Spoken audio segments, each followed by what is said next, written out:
நமஸ்காரம். ST Sridharan YouTube நண்பர்களுக்கு என்னுடைய மனமார்ந்த வணக்கம். ஏப்ரல் 21 அன்றுதான் கந்தர்வ குரலோன் கிட்டப்பாவுக்கு நிகராக பாடக்கூடிய பாடகர் திரு டி.ஆர். மகாலிங்கம் அவர்கள் மறைந்த நாள். திரு டி.ஆர். மகாலிங்கம் அவர்களை பற்றி நம்முடைய யூடியூப் சேனலில் சில வருடங்களுக்கு முன்பு ஒரு நிகழ்ச்சியை நான் தயாரித்தளித்தேன். அவருக்கு அஞ்சலி செலுத்தும் வகையில் அந்த நிகழ்ச்சியை மீண்டும் அழைப்பதில் பெரும் மகிழ்ச்சி அடைகிறேன். ஒரு பெரிய பாடகர் 1924ஆம் வருடம் தென்கரை கிராமம் ஒரு பெரும் கந்தர்வ குரலோன் உதித்தார். அவர்தான் டி.ஆர். மகாலிங்கம். பெரும் பாடகர். இளவயதில் அவரது அப்பா அவரை வேதம் படிக்க வேத பாடசாலைக்கு அனுப்பித்தார். ஆனால் மகாலிங்கத்துக்கு அவரது இஷ்டமில்லை. நாடகம் அந்த காலத்தில் மேடை நாடகம்லாம் ரொம்ப பிரசித்தி பெற்றது. எஜ்ஜி கிட்டப்பா நாடகம்லாம் அந்த காலத்தில் நடந்துட்டுருக்கோம். அதில் மனம் கவர்ந்தவர், அவர் குரலை கேட்டு மனம் கவர்ந்தவர் டி.ஆர். மகாலிங்கம். இப்படியாக நாடக வாழ்க்கை ஆரம்பித்தார். அப்போது அந்த ஊரிலே ஒரு சபாவிலே அவரது அப்பாவே அவரை நாடகத்தில் சேர்த்து விட்டார். இப்படி நாடகத்தில் அவர் நடத்தி கொண்டிருக்கும்போது ஸ்ரீவல்லி நாடகத்தில் அவர் நடத்தி கொண்டிருந்தார். அப்பொழுது ஏவிஎம் செட்டியார் நந்தகுமார் என்ற படத்தை தயாரிப்பில் இருந்தார். அப்பொழுது டி.ஆர். மகாலிங்கத்தை பற்றி கேள்விப்பட்டு ஒருவரை அனுப்பி அந்த நாடகத்தை பார்க்க சொன்னார். அவர் நாடகம் பார்த்துவிட்டு, ஐயா, இவர் தான் பொருத்தமானவர் டி.ஆர். மகாலிங்கம், இந்த கிருஷ்ண வேஷத்துக்கு இவரை விட்டு ஆளே கிடையாது என்று சொல்ல ஏவிஎம் செட்டியார் அவரை கல்கத்தா கூப்பிட்டு கொண்டு சொன்னார். கல்கத்தாவுக்கு அப்போல்லாம் சினிமா இங்கே எடுக்க முடியாது. கல்கத்தாவில் எடுத்தாங்க நந்தகுமார். அப்பொழுது வயது அவருக்கு 14 வயது. அதில் பாலகிருஷ்ணாவை சொல்லி நடித்தார். இவரோடு நடித்தவர் டி.ஆர். ராமச்சந்திரன் நந்தகுமார் படத்தில். நந்தகுமார் படம் செட்டியாருக்கு அவ்வளோ வெற்றியை தரவில்லை. அதற்கு பிறகு ஸ்ரீவள்ளி படத்தில் நடித்தார். பயங்கர ஹிட் ஸ்ரீவள்ளி. அதில் காணாத காயகத்தே என்று ஒரு விருத்தம் பாடுவார். அந்த விருத்தத்தை கேட்டு பயங்கரர்கள் அவரை மிஞ்சி கிட்டப்பா பாடிய பாடல் அது. காணாத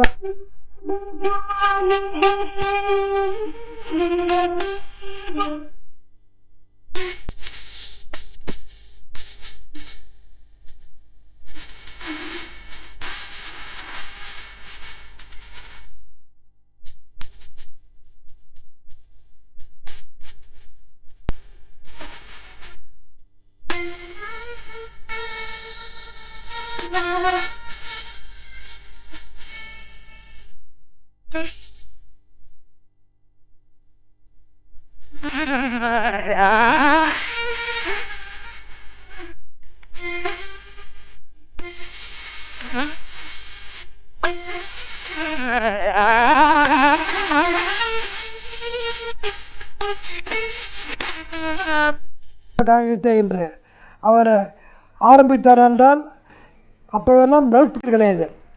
கிட்டப்பா அவர்கள் பாடுவது 100-200 மீட்டருக்கு கேட்கும்.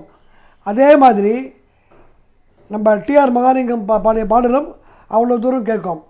இந்த ஸ்ரீவள்ளி படத்தில் பாடிய பாடலெல்லாம் இட்டு படம் 52 வாரம் ஓடிச்சு ஸ்ரீவள்ளி. செட்டியாருக்கு ரொம்ப சந்தோஷம். இந்த படம் வெற்றி பெற்றவுடன் ஏம் செட்டியார் அவர்கள் 6 படை வீடு அதுக்கு போய் தரிசனம் பண்ணிவிட்டு வந்தார்.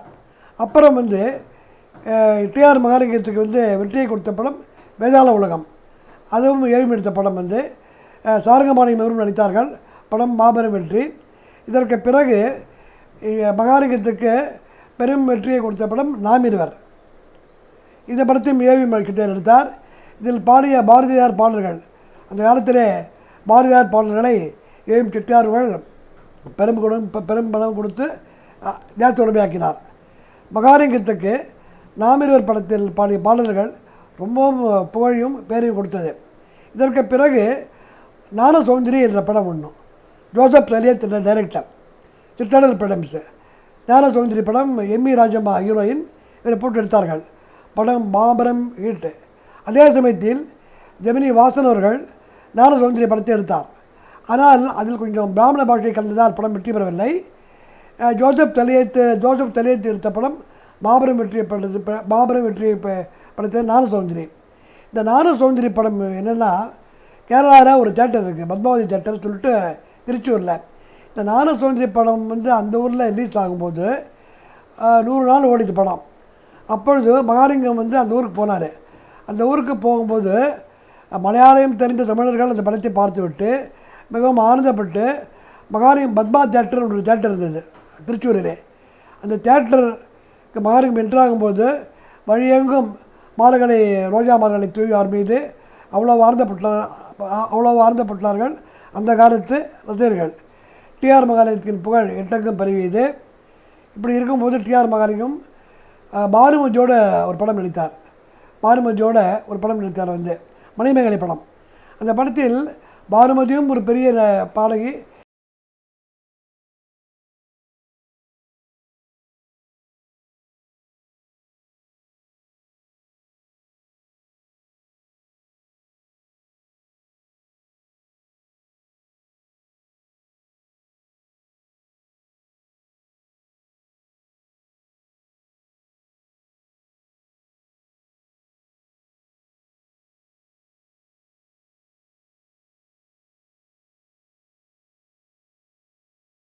அப்புறம் மாயாவதி என்ற படத்தில் அஞ்சலியோடு நடித்தார். இப்படி இருக்கும்போது மகாலிங்கத்துக்கு எல்லோருக்கும் அந்த ஆசை வந்து விட்டது, சொந்த படம் தயாரிக்க வேண்டும் என்று.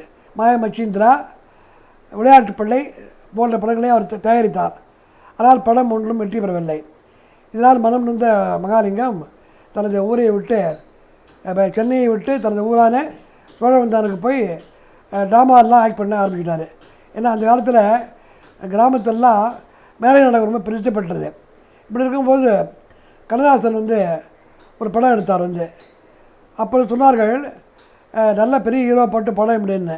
ஊமையன் கோட்டைன்னு ஒரு படம் கண்ணதாசன் தயாரிக்க ஆசைப்பட்டு எம்ஜிஆருக்கு 21,000 அட்வான்ஸ் கொடுத்தாரு. அந்த படம் வெளியில் தாமதம் ஏற்பட்டது. ஏனென்றால் எம்ஜிஆர் நவலானி மன்னன் படத்தை தயாரித்து கொண்டிருந்தார். ஆகையால் அந்த பணம் தாமதமாகியது. கண்ணதாசன் மாலையிட்ட மங்கை என்ற படத்தை தயாரிக்க முன் வந்தார். ஒரு பிரபல கதாநாயகா போட வேண்டும் என்று அவர் நண்பர்கள் சொன்னார்கள். கண்ணதாசன் சொல்லிட்டார், இந்த படம் வந்து நான் எனக்காக இருக்கிற படம், இந்த படம் முழுக்க பாட்டு தான் இருக்கும், இது வந்து மியூசிக் போடுற படம் இது இஸ்ரா ராமத்தவர் தான் மியூசிக் போடணும், இதுக்கு ஏற்றவர் டிஆர் மகாலிங்கம் என்பதை முடிவு செய்து ஃபோன் பண்ணார் மகாலிங்கத்துக்கு. உடனே ஆட்சியர் மகாலிங்கத்துக்கு கண்ணதாசன் அவர்கள் அழைக்கிறார் என்று சொன்னோடனே உடனே சென்னைக்கு வந்தார். அந்த படம் மாலையிட்ட மங்கை. அப்போது கண்ணதாசன் திமுகவில் இருந்தார். அவரை சொன்னாங்க ஃப்ரெண்ட்லாம், என்னப்பா திமுகவில் இருக்க படம் எடுக்கிறிய படம் ஹிட்டானுமேன்னு. கண்ணதாசன் என்ன பண்ணார், ஒரு ஐடியா ஒன்று பண்ணார். எங்கள் திராவிட பொன்னாடே, எங்கள் திராவிட பொன்னாடே, கலை வாழும் தென்னாடே, எங்கள் திராவிட பொன்னாடே என்ற பாடலை படத்திலே போட்டார். திமுகவுடைய அனுதாபிகள், திமுகவினுடைய ரசிகர்கள் எல்லாம் படம் பார்த்தார்கள். படம் மகா ஹிட்டு. அதில் பாடிய மற்றொரு பாடல், செந்தமிழ் தேன் மொழியாள் நிலாவென சிரிக்கும் மலர் கொடியாள். இந்த பாட்டு 1,25,000 ரெக்கார்டு அது காலத்தில் விற்றது. மாலையிட்ட மங்கிய படம் ரொம்ப ஹிட் ஆகிடுச்சு. அதுலேருந்து மகாலிங்கத்துக்கு பட வாய்ப்புகள் குவிய தொடங்கியது. அதற்கு அப்புறம் ஏபி நாகராஜன் அவர்கள் படம் எடுத்தார் திருவடியாடில். இந்த திருவடியாடல் படத்தில் பாரபத்திரா ஆக்ட் பண்ணார். பண்ணி இசைத்தமிழ் நீ செய்த சவுண்ட் ஒரு பாட்டு பாடுவ பாருங்கள். அந்த பாட்டு ஹை ஸ்பீச்சில் இருக்க மகாலிங்கம் பாடலுக்காகவும் சிவாஜி நடிப்புக்காகவும் திருவிளையாடல் படம் மாபெரும் வெற்றி பெற்றது. மகாலிங்கத்தின் புகழ் எட்டத்துக்கும் பரவியது. அப்பொழுது அகத்தியர் படத்தில் திருகாழி கௌதலனோட ஆக்ட் பண்ணார் மகாலிங்கம். அந்த படத்தில் என்னாச்சு, டைட்டிலில் ஒரு போடணும். அப்போ சீர்காழி பெரிய ஆள் மகாலிங்கமும் பெரிய ஆள் தான். ஆனால் சீர்காழி பெருந்தன்மையாக ஃபஸ்ட்டு மகாலிங்கோட பேர் தான் போடணும் அப்படின்னு சொன்னார். இவராக மகாலிங்கமும் இல்லை அந்த சீர்காழி பேர் தான் டைட்டிலில் போடணுன்னா. ஸோ 2 பேருக்கும் வாக்குவாதம். இப்படி ஏபி அவர்கள் ஏன் நீங்கள் வந்து இது பண்ணிடுங்க, நான் 2 பேர் பேரையும் போட்டுவிட்டு டிஆர் மகாலிங்கம், சீர்காழி கோவிந்தராஜன் என்ன போட்டாங்க. இதில் என்ன போட்டின்னா, சீர்காழி கோவிந்தராஜன் அவர்கள் வந்து இவருடைய மகாலிங்கத்தினுடைய பரம ரசிகர். ஸோ அவ்வளவு பக்தி கொண்டவர் சீர்காழி கோவிந்தராஜன் டிஆர் மகாலிங்கத்தோட. அவர் ரொம்ப சந்தோஷம். அகத்தியர் படத்தில் வந்து டிஆர் மகன் ஆக்ட் பண்ணது. 2 பேரும் ஒரு பாட்டு பாடுவாங்க, இசைத்தமிழாய் என்று. அது மாதிரி அந்த பாட்டு இன்றைக்கி நம்ம கேட்டுல இருக்கலாம். வந்து மகாலிங்கத்தினுடைய புகழ் வந்து இப்படி பரவக்கூடிய காலத்தில் வந்து நடுவில் வந்து கொஞ்சம் உடம்பு முடியாத படுத்து வந்து அப்புறம் சான்ஸ்லாம் கொஞ்சம் குறைய ஆரம்பிச்சுது. திரும்பி கிராமத்துக்கே போனார் மகாலிங்கம் வந்து.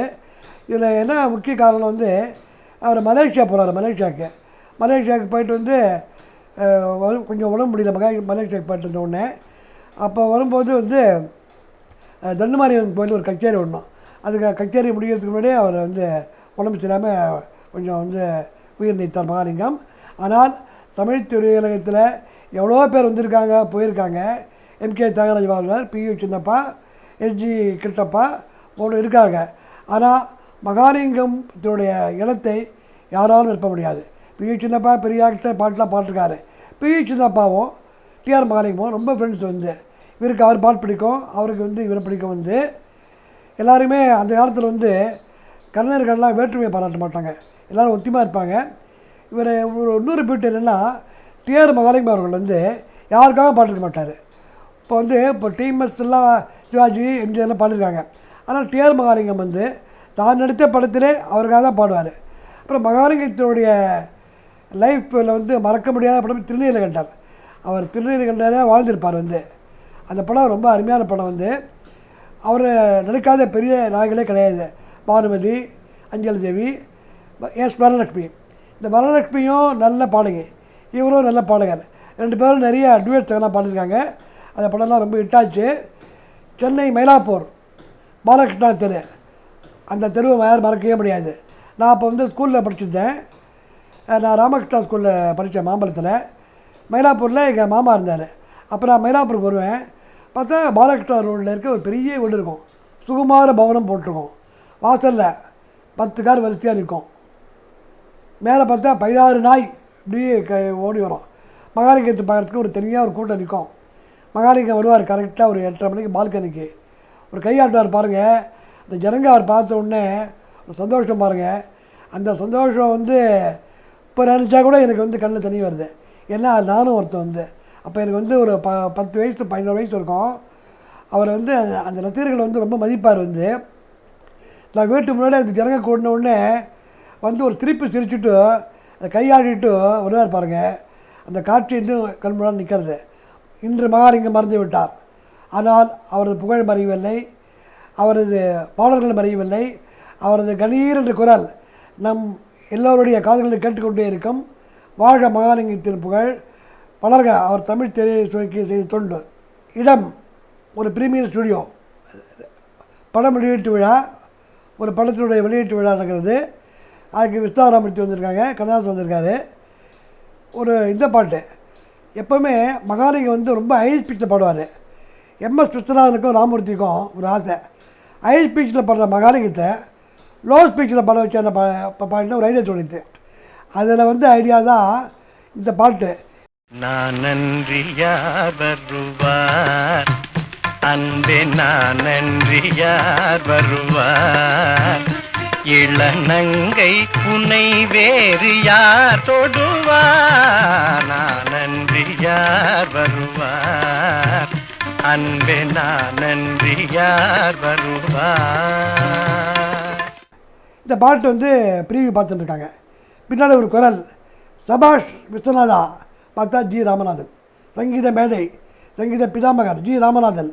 அவர் எம்எஸ்டி கூட சொன்னார், விஸ்வநாதா மகாலிங்கத்தை வந்து எல்லோரும் ஹை ஸ்பீச்சில் பார்த்து தான் பழக்கம், நீ லோ ஸ்பீச்சில் பாட வச்சுட்டுப்பா, நீ ஒரு சிறந்த மியூசிக் டைரக்டர்ப்பா. ரொம்ப சந்தோஷம். யார் சொன்னது? ஜி ராமநாதன். புத்தம் புத்தல் போட்ட படங்களுக்கு மியூசிக் போட்டுள்ளது. அந்த காலத்திலே சங்கீத பீஷ்மர் என்று அறியப்பட்ட ஜி ராமநாதன் அவர்கள் பாராட்டப்பட்டவர். மகாலிங்கத்தை கூட சொன்னார். அப்போ ரொம்ப நல்லா பாடிட்டுப்பா நீ வந்துருந்து. இதான் ஒரு சின்ன விஷயம்.